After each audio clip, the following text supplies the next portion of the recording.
Amados, graça e paz. Sejam muito bem-vindos a mais um vídeo neste canal. Curta, compartilhe, comente, se inscreva neste canal para que o Santo Evangelho seja anunciado. E queridos, o Senhor tem uma mensagem ao seu coração. Ainda olhando brevemente para esse estudo no Evangelho em João, ainda no capítulo 3, hoje veremos dos versos 9 a 15. João capítulo 3, do verso 9 a 15, que nos diz: Então lhe perguntou Nicodemos: Como pode suceder isto? Acudiu Jesus: Tu és mestre em Israel e não compreendeste essas coisas? Em verdade te digo que nós dizemos o que sabemos e testificamos o que temos visto. Contudo, não aceitais o nosso testemunho. Se tratando de coisas terrenas, não me credes. Como crereis se vos falar das celestiais? Ora, ninguém subiu ao céu, senão aquele que de lá desceu, a saber, o Filho do Homem que está no céu. E de modo porque Moisés levantou a serpente no deserto, assim importa que o Filho do Homem seja levantado, para que todo o que nele crê tenha a vida eterna.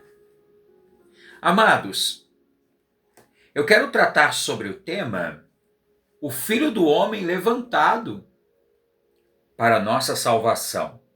O Filho do Homem levantado para a nossa salvação. E queridos, temos visto que desde o primeiro capítulo deste Evangelho, temos sido conduzidos à contemplação da pessoa, da obra e da majestade de Cristo Jesus. E queridos, perceba, João não inicia o seu Evangelho dizendo acerca do nascimento de Jesus, assim como Marcos e Lucas fazem. Mas ele inicia tratando da sua eternidade. Ele nos diz: o Verbo estava com Deus e o Verbo era Deus. Todas as coisas foram criadas por meio dele e nele estava a vida, a qual era a luz dos homens. E amados, antes mesmo de Jesus conversar com Nicodemos, perceba que João já havia estabelecido que a salvação ela não nasce da capacidade humana, mas sim dessa ação poderosa e sobrenatural de Deus. E amados, o que vimos então até aqui? Vimos no capítulo seguinte Cristo purificando o templo. E Cristo revela que aquela antiga estrutura religiosa havia perdido o seu verdadeiro propósito. Porque toda aquela estrutura, amados, religiosas, apontava para o perfeito. Era sombra, eram placas indicando aquele que viria, ou seja, Cristo. O templo, o sacrifício e todo aquele sistema cerimonial apontavam para Cristo. E ao mesmo tempo, João registra, vimos isso no capítulo 2, que muitos creram em Jesus por causa dos sinais. Porém, Jesus não confiava neles. Por quê? Porque conhecia o coração de todos. Vimos isso no final do capítulo 2. E essa observação de João vai nos preparar para esse encontro com Nicodemos, pois muitos dizem que Nicodemos também foi ver Jesus por causa dos milagres. E diante dos homens, Nicodemos era um exemplo de piedade, fariseu, mestre em Israel, conhecedor das Escrituras e o grande membro do Sinédrio. Agora, contudo, amados, diante de Cristo, toda aquela bagagem, toda a condição era a mesma de qualquer pecador. A necessidade do novo nascimento. E queridos, após explicar que esse novo nascimento é obra soberana do Espírito Santo, Jesus ouve a pergunta de Nicodemos no verso 9, né? Como pode suceder isso? Agora, queridos, entendam. Essa pergunta, amados, de Nicodemos, revela muito mais que uma mera dificuldade intelectual. Revela essa capacidade espiritual do homem natural de discernir coisas que são espirituais. Coisas espirituais, queridos, o homem natural, o homem carnal, ele não consegue discernir por si próprio. Ele carece desse auxílio, dessa ajuda do amado Espírito Santo. Nicodemos, ele dominava a letra da lei. Porém, Nicodemos não compreendia para quem a própria lei apontava. Ou seja, o pecado, amados, não afeta apenas a vontade humana, mas o pecado afeta também acerca do seu entendimento espiritual. O homem caído, ele pode até acumular conhecimento religioso. O homem caído, ele pode ocupar grandes posições de destaque e se dedicar às práticas da fé, mas ao mesmo tempo permanecer espiritualmente cego. Isso é terrível, queridos. A regeneração, ela não é resultado de uma tradição. Ela não é resultado de esforços humanos. A regeneração, amados, depende exclusivamente da intervenção soberana de Deus que ilumina a mente e vivifica um coração que está morto espiritualmente. Por isso, amados, Jesus repreende a Nicodemos no verso 10, dizendo: tu és mestre em Israel e não compreende essas coisas? Nicodemos era o mestre. Essa repreensão, amados, vai demonstrar que a promessa do novo nascimento já estava presente nas Escrituras desde o Antigo Testamento, queridos. Toda a Escritura apontava para uma nova vida, apontava para uma regeneração da qual as leis, queridos, não podiam introduzir, não podiam fazer. Deus já havia prometido pelos profetas remover o coração de pedra e colocar um coração de carne. Isso está lá em Ezequiel, no capítulo 36, no verso 26. Deus também já havia prometido derramar o seu espírito sobre todo o seu povo. Isso está lá em Joel, capítulo 2, no verso 28. Perceba, toda a escritura aponta para uma regeneração. Deus promete também, queridos, podemos lembrar que ele fala que escreveria a sua lei no mais íntimo dos redimidos. Está lá em Jeremias, no capítulo 31, no verso 33. Nicodemos deveria reconhecer que Deus sempre anunciou uma obra interior, ou seja, muito superior aos ritos externos da antiga aliança, ou seja, todos aqueles rituais dos quais Nicodemos era mestre, não pôde resolver o problema dele. O problema de Nicodemos nunca foi falta de revelação, mas sim essa incredulidade que está intrínseca ao coração humano. Aí Jesus, no verso 11, ele vai dizer: em verdade, eu te digo, que nós dizemos o que sabemos e testificamos o que temos visto. Contudo, não aceitais o nosso testemunho. Ou seja, amados, enquanto todos os profetas receberam as revelações de Deus, Cristo, amados, ele fala como aquele que conhece perfeitamente o Deus Pai. e ele compartilha da sua mesma natureza divina.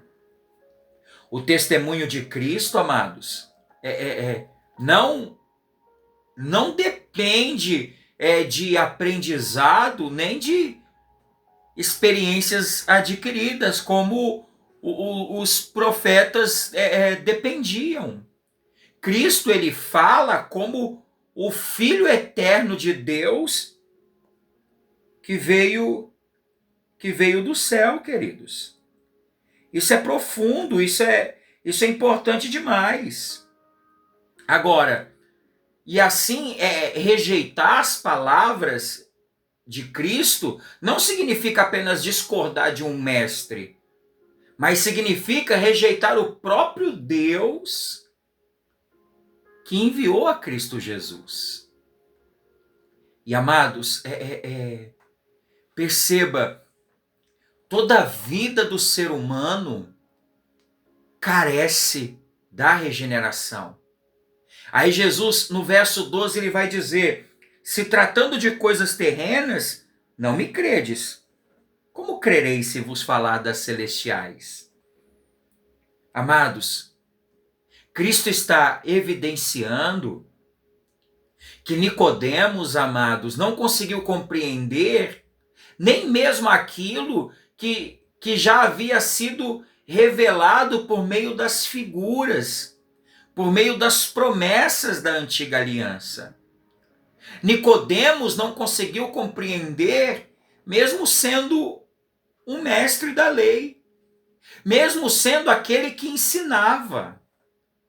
Ou seja, o novo nascimento, amados, acontece na terra, na vida concreta do pecador, mas ele tem a sua origem no céu. Ou seja, todavia, se alguém rejeita essa verdade, jamais compreenderá as profundezas desse propósito eterno de Deus que fora revelado na pessoa de Cristo. E é nesse contexto que Jesus vai fazer uma das mais excelentes declarações do Evangelho no verso 13, onde ele diz: ora, ninguém subiu ao céu, senão aquele que de lá desceu, a saber, o Filho do Homem que está no céu. Ou seja, sendo assim, amados, toda pretensão humana de alcançar a Deus por mérito, filosofia, religião ou esforços humanos é destruída por essa afirmação de Cristo. Cristo, com essas palavras, queridos, ele afirma que nenhum homem descobriu o caminho para Deus. Foi Deus quem desceu até o homem na pessoa do Filho, na pessoa de Cristo Jesus. Isso é maravilhoso, queridos, porque Cristo, ele é o único mediador entre Deus e os homens. Ou seja, somente ele pertence simultaneamente ao céu, como também à terra. Sendo verdadeiro Deus e verdadeiro homem, Cristo revela perfeitamente o Deus Pai, como também realiza perfeitamente essa obra de redenção, queridos. E amados, toda verdadeira teologia começa com a revelação de Cristo e termina em Cristo. Pois fora de Cristo restará apenas uma religião vazia, uma religião sem vida, que não apresenta a Cristo e não pode mudar o coração. Mas Jesus ainda não havia chegado ao centro da sua revelação. Depois que Cristo mostra a Nicodemos quem ele é, Cristo passa a revelar a Nicodemos por que ele veio ao mundo. Ou seja, a sua missão, o que ele veio fazer, o que ele veio realizar. E para isso, amados, Cristo leva Nicodemos a recordar um episódio conhecido das Escrituras. No deserto, amados, quando Israel murmurou contra Deus, o Senhor enviou serpentes abrasadoras como juízo. Está lá em Números, capítulo 21, dos versos 6 a 9. O povo ali, amados, experimentou a morte, porque o pecado sempre produz a morte, né? E assim, incapazes de se salvar a si mesmos, os israelitas dependeram inteiramente da misericórdia divina. Então, qual foi o que Deus falou ali naquele momento para Moisés, para ajudar o povo? Deus ordena que Moisés levantasse uma serpente de bronze. Mas, amados, não havia poder naquele objeto. A sua eficácia repousava exclusivamente na promessa de Deus. Ou seja, lá naquele deserto, queridos, quem olhasse para a serpente, confiando na palavra do Senhor, é que viveria. E Jesus declara que aquele acontecimento era uma sombra de uma realidade definitiva, da qual ele vai dizer no verso 14. E de modo, porque Moisés levantou a serpente no deserto, assim importa que o Filho do Homem seja levantado. Bendito seja Deus. Amados, a cruz jamais seria um acidente da história, nem uma derrota inesperada. Esse verbo utilizado por Jesus, importa, revela essa necessidade da crucificação. Ou seja, era necessário, queridos, que Cristo fosse levantado. Essa seria a única maneira pela qual, amados, a justiça de Deus seria plenamente satisfeita e pecadores seriam reconciliados com Deus Pai. Perceba que o acontecimento lá em Números, lá no Antigo Testamento, apontava para algo definitivo. Aquele que nunca conheceu o pecado seria tratado como pecado em nosso lugar, suportaria a condenação que pertencia aos culpados.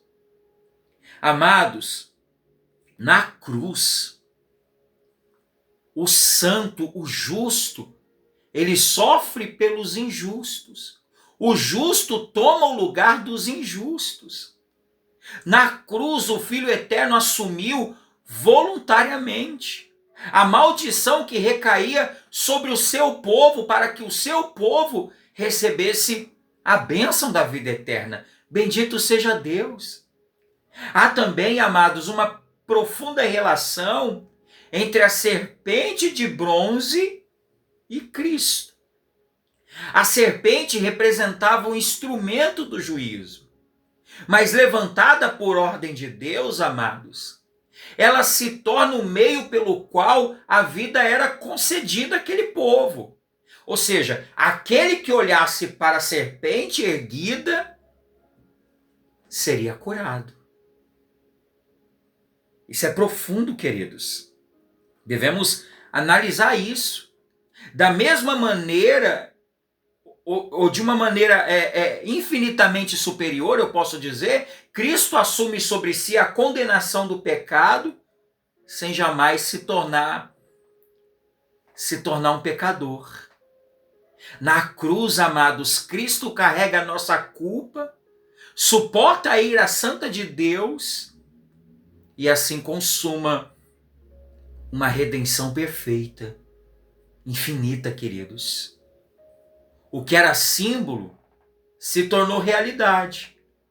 O que era sombra encontrou seu cumprimento no Cordeiro de Deus. Cordeiro esse, amados, que foi anunciado desde o início do Evangelho. como aquele que tira o pecado do mundo. Eis o Cordeiro de Deus que tira o pecado do mundo, como anunciou João Batista. Outro aspecto importante também, queridos, devemos perceber que Jesus não apresenta a cruz separada de regeneração, queridos.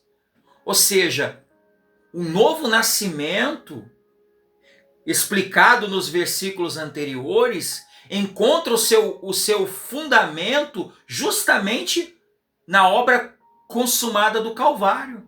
Sem essa obra consumada do Calvário, não há novo nascimento, não há regeneração, não há santificação. O Espírito Santo, amados, não regenera independentemente da cruz. O Espírito, amados, ele aplica eficazmente, poderosamente ao coração dos eleitos tudo aquilo que Cristo conquistou por sua morte e por sua ressurreição, queridos. Isso é profundo. Ou seja, amados, a transformação operada por Deus, ela não é superficial, nem muito menos temporária. Os sacrifícios da antiga aliança, amados, precisavam ser repetidos, né, continuamente. Todavia, aqueles sacrifícios jamais poderiam aperfeiçoar definitivamente a consciência do pecador. Diariamente, os sacerdotes precisavam fazer rituais. Somente o sacrifício de Cristo foi único. Somente o sacrifício de Cristo foi perfeito e suficiente. Por isso, aqueles que são unidos a Cristo recebem permanentemente o Espírito Santo, que habita neles, escreve a lei de Deus em seus corações e os conforma progressivamente à imagem de Cristo. Por isso a cruz, queridos, ela não é independente da regeneração. A eficácia permanente da habitação do Espírito repousa sobre essa eficácia permanente do sacrifício de Cristo, amados. Aí Jesus, no verso 15, para finalizarmos, ele diz: para que todo que nele crê tenha vida eterna. Bendito seja Deus, amados. A fé, amados, não é uma obra meritória, mas a fé é essa mão vazia que recebe aquilo que Deus oferece em Cristo. Você só recebe. Assim como o israelita apenas olhava para a serpente levantada e vivia pela promessa divina, amados, o pecador, ele olha para o Cristo crucificado, o Cristo ressuscitado e exaltado, confia unicamente em sua obra redentora e assim é salvo. E amados, a vida eterna, precisamos analisar isso. A vida eterna, ela não é apenas uma promessa futura. A vida eterna, amados, ela começa no instante em que o pecador é unido a Cristo pela fé. O pecador é reconciliado com Deus, justificado, regenerado, feito participante da nova criação, ele já tem a vida eterna. Quem crê no Filho tem a vida eterna. E a vida eterna é esta, que conheça a Cristo e ao Senhor que o enviaste. E todo esse diálogo de Cristo com Nicodemos prepara o caminho para a declaração que virá em seguida, que nós veremos nos próximos dias. Porque Deus amou o mundo de tal maneira que deu seu Filho unigênito, para que todo que nele crê não pereça, mas tenha vida eterna. De tal maneira.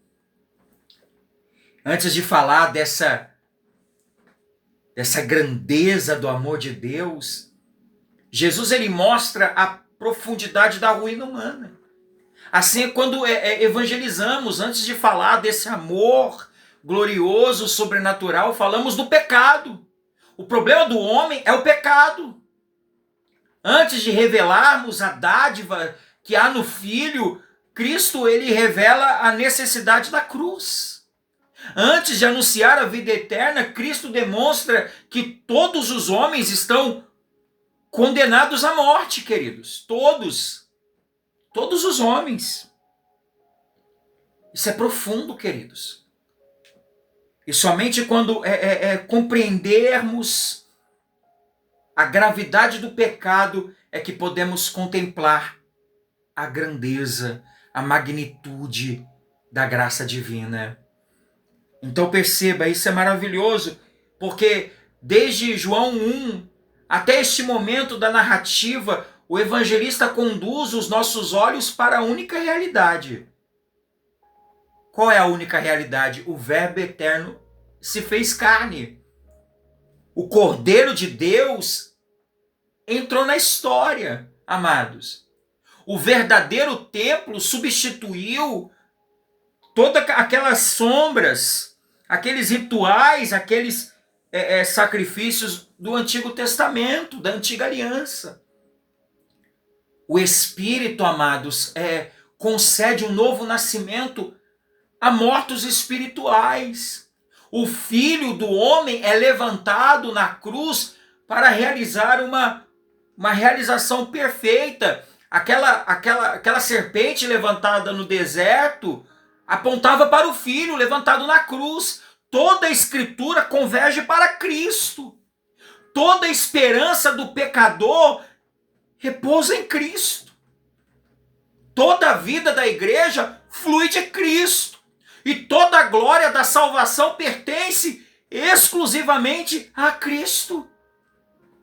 Esse, amados, é o Filho do Homem que foi levantado para a nossa salvação. Então você que se encontra distante, se encontra longe, os seus méritos, as suas boas obras não podem salvar você. Todo o seu conhecimento bíblico, sua bagagem religiosa bíblica, não pode salvar você. Somente o Cristo que foi levantado no madeiro. O seu sacrifício, a sua morte, a sua ressurreição é que te garante, é que nos garante a vida eterna. Olhe para Ele somente.